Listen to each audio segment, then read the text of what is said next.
பட்டுக்குருவி அதோட வீட்டுல ஒரு பசுமாடு வளர்த்திட்டு வந்துச்சு. பட்டுக்குருவியோட தினசரி வாழ்க்கைக்கு அந்த பசுமாடு ரொம்பவும் உதவியா இருந்துச்சு.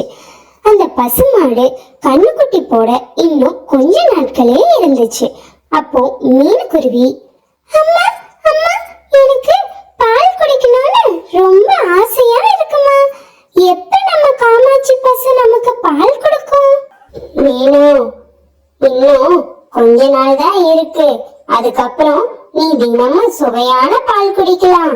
உன் கூட விளையாட உன்ன மாதிரியே ஒரு கண்ணுக்குட்டியும் வரும். Jolly jolly, super. அப்போ நானும் என் கண்ணுக்குட்டி ஃப்ரெண்டும் சேர்ந்தே விளையாடுவோமே. பட்டு பசுமாட்டுக்கு தேவையான உணவுகளை கொடுத்து அது ரொம்பவும் பாசமா பாத்துக்குச்சு. ஒரு நாள் அதிகாலையில பசுமாடு ஒரு கண்ணுக்குட்டி போட்டுச்சு. அது ரொம்பவும் அழகா இருந்துச்சு. அதை பார்த்த பட்டுவும் மீனும் ரொம்பவும் சந்தோஷப்பட்டாங்க. பட்டு பசியோட இருந்த தாய் பசுவுக்கு நிறைய பச்சை புல் தீவனங்களை கொடுத்துச்சு. பசுவும் வயிறு நிறைய சாப்பிட்டு தன் குட்டிக்கும் பால் கொடுத்துட்டு ஒரு வாளி நிறைய பாலை பசு பட்டுக்குருவி கறக்கும் போது கொடுத்துச்சு. பட்டுக்குருவி அந்த பாலை கொஞ்சம் மீனுக்குட்டிக்கு குடிக்கவும் கொடுத்துச்சு. மிச்ச பாலை கொண்டு போய் வியாபாரம் செஞ்சுச்சு. மீனுக்குட்டியும் கண்ணுக்குட்டியும் எப்பவும் ரொம்ப சந்தோஷமா நண்பர்களா விளையாடிட்டே இருப்பாங்க. இப்படி கொஞ்ச நாள் போனதும் ஒரு நாள் ராணிக்காகவும் காளிக்காகவும் பட்டுவோட வீட்டுக்கு வந்தாங்க. பட்டு, நீ என்கிட்ட வாங்கின கடன் ஞாபகம் இருக்கா இல்லையா? இதோ அப்ப குடுக்கறேன் இப்ப குடுக்கறேன்னு சொல்லி இப்போ வட்டியும் முதலும் சேர்ந்து நீ வாங்கின 1000 ரூபாய் 5000 ரூபாய் ஆயிடுச்சு. இப்பவே நீ எனக்கு பணத்தை வச்சே ஆகணும், இல்ல அவ்வளவுதான் சொல்லிட்டேன். ராணி அக்கா, 5000 ரூபாயா? நான் வெறும் 1000 ரூபாய் தானே வாங்கினேன். அதை எப்படியாவது இன்னும் 2 மாசத்துல கொடுத்துறேன்க்கா. 5000 ரூபாய் என்னால தர முடியாது. என்னது 1000 ரூபாயா? உன்கிட்ட பேசுறது எதுவும் வேலைக்கு ஆகாது. நான் உன்னோட இந்த பசுமாட்டை கூட்டிட்டு போறேன். நீ 5000 ரூபாய கொண்டு வந்து வச்சுட்டு அப்புறம் மாட்டை பிடிச்சுக்கோ. ராணி அக்கா, இப்போ என்னோட ஒரு நாள் வருமானமே அந்த மாட்டை நம்பிதான் இருக்கு. அதையும் நீங்க கொண்டு போயிட்டா நானும் என் குழந்தையும் உணவுக்கே கஷ்டப்பட வேண்டியதா போயிடும். அப்புறம் எப்படிக்கா உங்க பணத்தை நான் திருப்பி தர முடியும்? தயவு செஞ்சு மாட்டை மட்டும் விட்டுட்டு போயிருங்கக்கா. அதெல்லாம் முடியாது பட்டு, நீ பணத்தை வச்சுட்டு மாட்டை ஓட்டிட்டு வந்துரு. ராணியும் காளியும் அந்த பசுமாட்டையும் கண்ணுக்குட்டியும் அவங்க வீட்டுக்கு கூட்டிட்டு போய் கட்டி வச்சாங்க. பட்டுவும் மீனும் பசுமாடும் கண்ணுக்குட்டியும் இல்லாததை நினைச்சு ரொம்பவும் வருத்தப்பட்டு அழுதுகிட்டே இருந்தாங்க. ஆனா ராணிக்காகவும் காளிக்காகவும் பசுமாட்டுக்கு எந்த தீவனமும் போடாம பாலை மட்டும் கறந்து கறந்து அதை வித்துக்கிட்டே இருந்தாங்க. கண்ணுக்குட்டியையும் தனியா கட்டி வச்சு அதுக்கு தண்ணியும் பாலும் கொடுக்கவே இல்லை. அப்போ பசுமாடு, எனக்கு நீங்க உணவு போடாட்டியும் பரவாயில்ல, ஆனா என் குழந்தை சாப்பிடலன்னா இறந்துடுவான். ஏற்கனவே அவன் உணவு இல்லாம ரொம்பவும் சோர்ந்து போயிட்டான். தயவு செஞ்சு அவனை அவுத்து விட்டீங்கன்னா அவனுக்கு நான் கொஞ்சம் பால் கொடுத்துருவேன். என்னது, உன் குழந்தைக்கு பால் கொடுக்கதா நான் உன்னை இங்க புடிச்சிட்டு வந்தனா? அது செத்தா சாகட்டும், எனக்கு என்ன, அதெல்லாம் அவுத்து விட முடியாது. ஐயோ, என் குழந்தை பாவம், கொஞ்சம் பால் கொடுத்துக்கிறேன். தயவு செஞ்சு என் கண்ணுக்குட்டியை அவுத்து விடுங்க. அதெல்லாம் முடியாது அப்படின்னு ராணிக்காகவும் அங்கிருந்து போயிடுச்சு. இப்படியே 2 நாட்களா கண்ணுக்குட்டி கொஞ்சம் கூட பால் குடிக்காம தண்ணியும் குடிக்காம இருந்தனால கீழே விழுந்து இறந்துடுச்சு. அதை பார்த்த பசுமாடு ரொம்பவும் அழுது வேதனைப்பட்டுச்சு. ராணிக்காகவும் காளிக்காகவும் மறுபடியும் பசுமாட்டு கிட்ட பால் கறக்க வந்தாங்க. காளிக்காகத்தை எட்டி உதைச்சு கீழே தள்ளிடுச்சு பசுமாடு. அப்போ ராணிக்காகவும், ஏய் பசுவே, என்ன தைரியம் இருந்தா நீ காளிய எட்டி உதைச்சிருப்ப, உன்னை நான் சும்மா விட மாட்டேன். பசுமாட்டை அடிக்க போச்சு ராணிக்காகவும். ஆனா பசுமாடு ராணிக்காகத்தை முட்டி கீழே தள்ளி விட்டுருச்சு. ராணிக்காகமும் காளிக்காகமும் உடம்பெல்லாம் ரத்த காயங்களோட பசுமாட்டு கிட்ட வரவே ரொம்பவும் பயப்பட்டாங்க. அதே நேரத்துல மீனுக்குருவி கண்ணுக்குட்டிய பாக்கணும்னு ரொம்பவும் அழுதனால பட்டுக்குருவி ராணிக்காகத்தோட வீட்டுக்கு மீனுக்குட்டிய கூட்டிட்டு வந்துச்சு. அங்க வந்து பார்த்தப்போ கண்ணுக்குட்டி இறந்து கிடந்ததை பார்த்து மீனும் ரொம்பவும் அழுதுச்சு. நண்பா, நண்பா, நீ என்னை விட்டு போயிட்டியா? நான் உன்னை பார்க்கதான் ஆசையா வந்தேன். நீ ஏன் எங்க வீட்ல இருந்து இங்க வந்தீங்க? நண்பா, நண்பா, எனக்கு என் நண்பா வேணும். ஏன் அவனை இப்படி கொன்னீங்க? என்ன ஆச்சு காமாட்சி? என்னையும் என் குழந்தையும் உணவு கொடுக்காம ரொம்பவும் இந்த காகங்கள் கொடுமைப்படுத்திட்டாங்க. என் குழந்தை 2 நாளா உணவே இல்லாம இறந்தே போயிட்டான். இனி நான் என்ன பண்ணுவேன்? பட்டுக்குருவியும் மீனுக்குருவியும் கண்ணுக்குட்டிய பார்த்து ரொம்பவும் அழுதுட்டு இருந்தாங்க. அப்போ அந்த காட்டை காப்பாத்துற வனதேவதை அங்க வந்துச்சு. வனதேவதை இவங்களோட கஷ்டத்தை தீர்க்கிறதுக்காக கண்ணுக்குட்டிக்கு மறுபடியும் உயிர் கொடுத்துச்சு. கண்ணுக்குட்டி உயிரோட எந்திரிச்சு அதோட அம்மாவையும் மீனுவையும் கட்டி பிடிச்சு கொஞ்சிச்சு. வனதேவதை ராணிக்காகவும் காளிக்காகவும் பண்ணின தப்புக்காக அதோட வீடு பணம் எல்லாத்தையுமே மாயமா மறைய வச்சுட்டாங்க. ராணிக்காகவும் காளிக்காகவும் அவங்களுக்கு எதுவுமே இல்லாம நடு ரோட்டுக்கு வந்துட்டாங்க. ஹாய் குட்டீஸ், இந்த ஸ்டோரி உங்களுக்கு பிடிச்சிருந்தா மறக்காம கமெண்ட்ஸ் பண்ணுங்க. பாய் குட்டீஸ், லவ் யூ குட்டீஸ். சிட்டுக்குருவி 2 முட்டைகளை வச்சு அத அடக்காத்து வந்துச்சு. அப்போ சோமுக்குருவி கிட்ட, சோமு, நான் நம்ம குழந்தைகளுக்கு தேவையான உணவுகளை எல்லாம் கொண்டு வரலான்னு நினைக்கிறேன். அவங்க என்ன சாப்பிடுவாங்கன்னு தெரியாதுல்ல, அதான் நான் நிறைய புது புது பழங்கள்லாம் கொண்டு வரலான்னு நினைக்கிறேன்.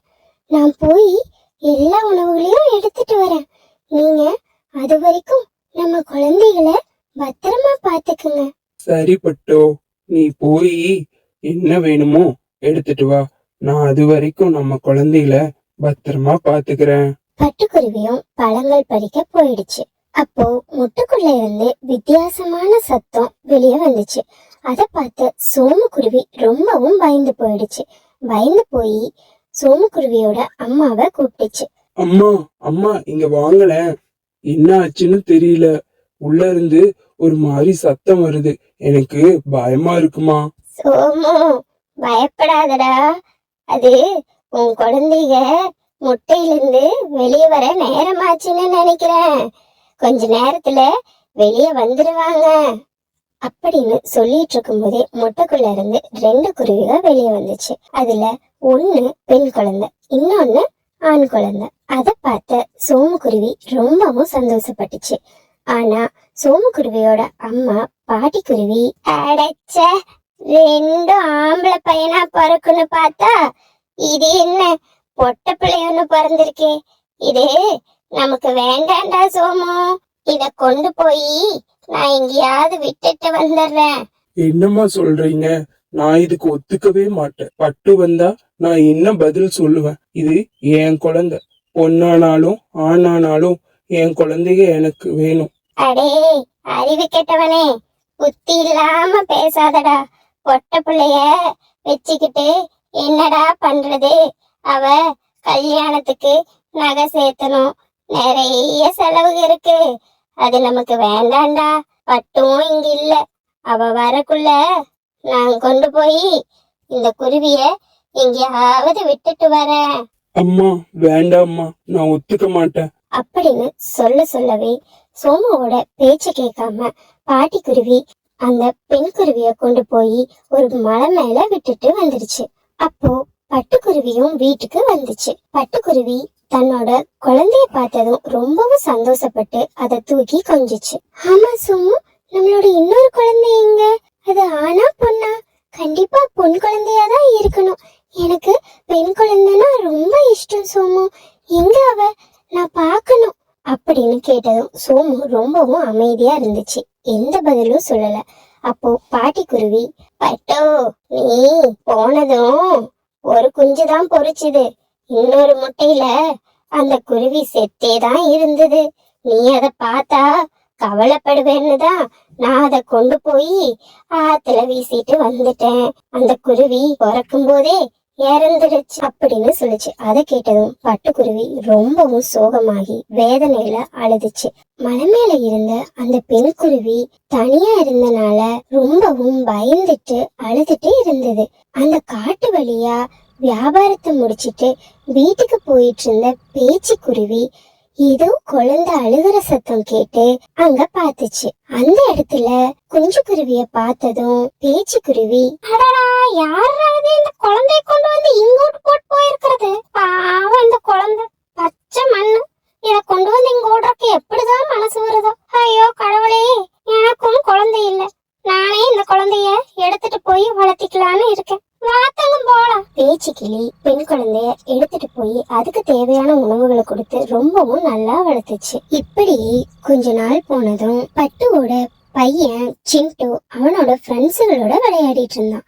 அப்போ, டேய் வாங்கடா, நம்ம ரக்ஷா பந்தனுக்கு கடைக்கு போலாம். டேய் கடைக்கா? ரக்ஷா பந்தனுக்கு சகோதரிகள் தானே நமக்கு ராக்கி கட்டணும், நம்ம எதுக்குடா கடைக்கு போகணும்? டேய், அவங்க நமக்கு ராக்கி கட்டுவாங்கடா, ஆனா நம்ம அவங்களுக்கு ரிட்டர்ன் கிஃப்ட் கொடுக்கணும்ல. அடே ஆமா ஆமா, சரி வாங்கடா போய் வாங்கலாம். டேய் சிண்டோ, ஏன்டா நீ மட்டும் சோகமா இருக்க? எனக்குதான் சகோதரியே இல்லையே. அடே, சகோதரி கிடைக்கிறதுக்கெல்லாம் ஒரு லக்கு வேணும்டா, உனக்கு லக் இல்ல, அதனாலதான் உனக்கு சகோதரி கிடைக்கல. சரி வாங்கடா, நம்ம போய் வாங்குவோம், அவனை விடுங்கடா அப்படின்னு சொல்லிட்டு அவங்க ஃப்ரெண்ட்ஸ் எல்லாம் சகோதரிகளுக்கு கிஃப்ட் வாங்க போனாங்க. தனக்கு அதிர்ஷ்டம் இல்ல, அதனாலதான் சகோதரி கிடைக்கலன்னு ரொம்ப சோகமா அழுதுட்டு இருந்துச்சு சிண்டு. சிண்டு அதோட பாட்டி கிட்ட போய் இங்க நடந்தது எல்லாம் சொல்லுச்சு. டேய் சிண்டு, ஏண்டா தங்கம் அழுகுற? யாரு சொன்னா உனக்கு அதிர்ஷ்டம் இல்லைன்னு? பசங்க தாண்டா அதிர்ஷ்டசாலிக, இந்த பிள்ளைகள்லாம் ராசியே இல்லாதவங்கடா. யாரு பாட்டி சொன்னாங்க பொண்ணுங்க ராசி இல்லைன்னு? சகோதரி இருக்கிறவங்க தான் அதிர்ஷ்டசாலி அப்படின்னு சொல்லிட்டு சிண்டு அங்கிருந்து கிளம்பிடுச்சு. அப்போ பேச்சிக்கிளி உடம்பு சரியில்லாம படுத்திருந்தது. அத பார்த்த மீனுக்குருவி, அம்மா அம்மா, ஏமா என்னாச்சு? ஒண்ணும் இல்லடா தங்கம், நானு ரக்ஷா பந்தனுக்கு வியாபாரம் பண்ண நிறைய ராக்கி வாங்கி வச்சிட்டேன்.